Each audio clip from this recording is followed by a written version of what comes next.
Reef Root, a game that was released this year, January 2017, a game with some really strange cartoonish art, and a game that seems to be aimed at children. In terms of complexity, it works. It is marketed as a 5-year and up. In terms of the complexity and number of rules, definitely can be played by a 5-year-old, even somebody younger than that. However, it is a game that, emotionally speaking, yeah, you can play. Children can play it, especially if you want to see them cry and roll on the floor, foaming and yelling and screaming, because it is an extremely confrontational, extremely mean game. The players control groups of fish that are trying to swim from one side of the board to the other, and then there is a group of predators that will be moved by the players also. And you're moving the predators in such a way that you're trying to protect your fish and you're trying to eat the fish of the opponent. And while playing with adult friends is like, so fun, man, take that.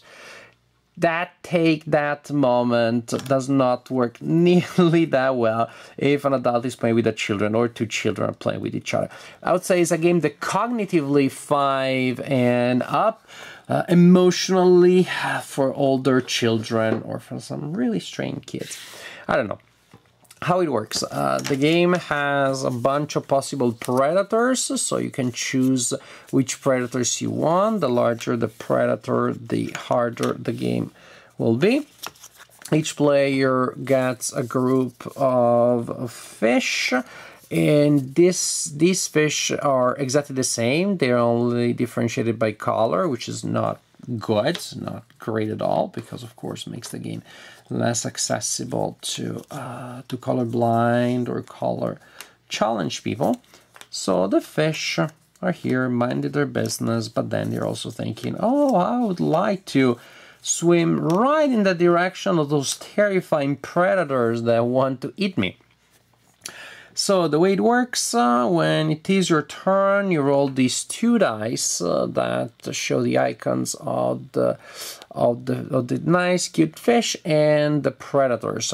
And this one, I'm glad you can see it. Sometimes in broad daylight, it looks like this face is blank. It's harder to see the yellow symbol in broad daylight.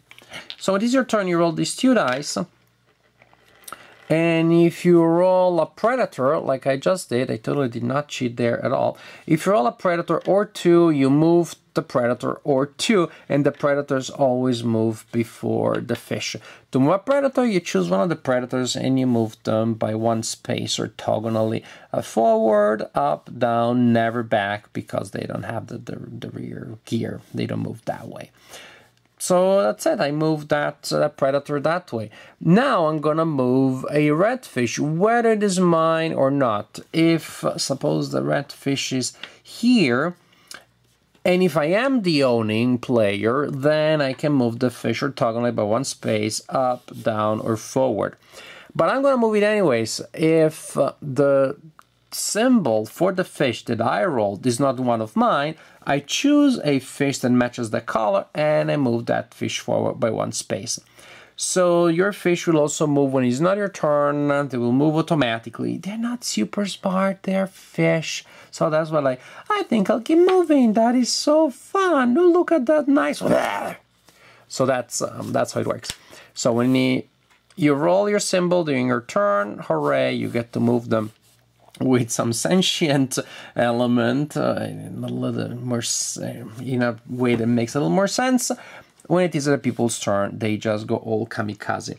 Speaking of production, as I said, that complaint about the color. There's also another, as a small complaint, but why not? Why not express it?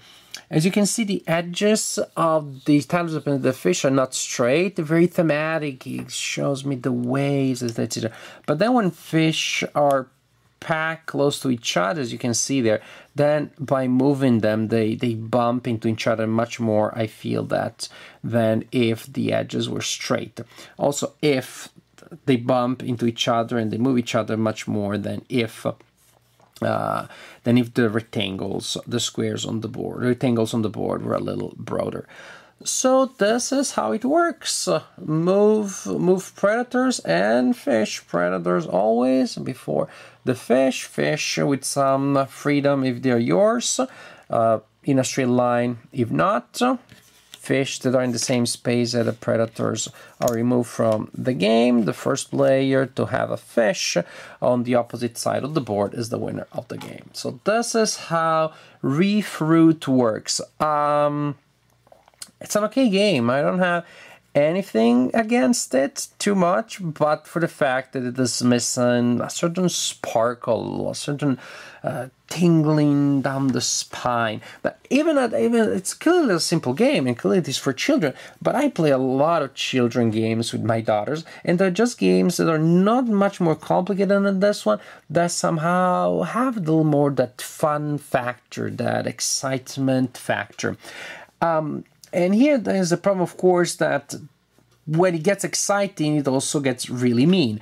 So, you know, if it's a cooperative game and then the predators are entirely automatized and then my fish get eaten and then we can work together, we can mourn my fish together. It's very different than a 4-year-old, a 5-year-old is jumping up and down and chanting, nee, nee, nee, nee, nee, I just ate your fish.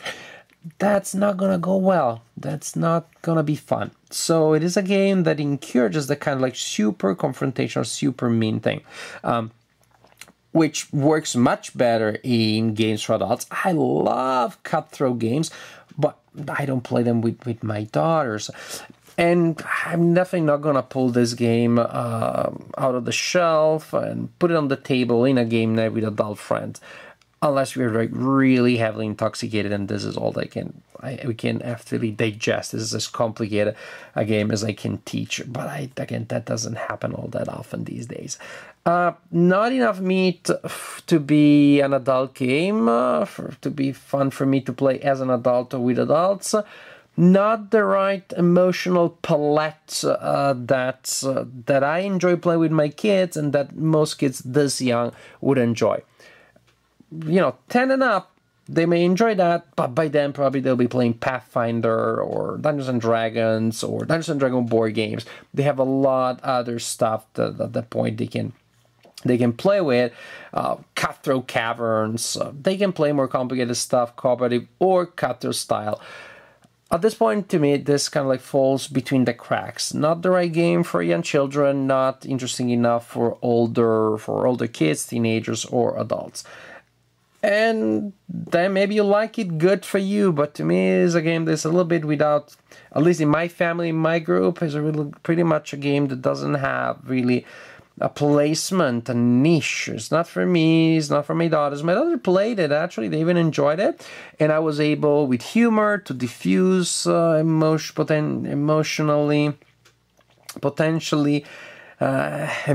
damaging moments. But then after we put it back in the box, they didn't ask to play it again. And other games that we played, you know, they asked more or less regularly. So I was like, okay, that was okay. And then it kind of was forgotten by then. And for me, again, I don't see myself playing this game much in the future. If you saw something here that you like, well, good for you and good for the publisher. I hope that you enjoy this game. I hope that people always enjoy their games. And I hope that you'll enjoy it more than I did. But my family and I did not enjoy this one all that much.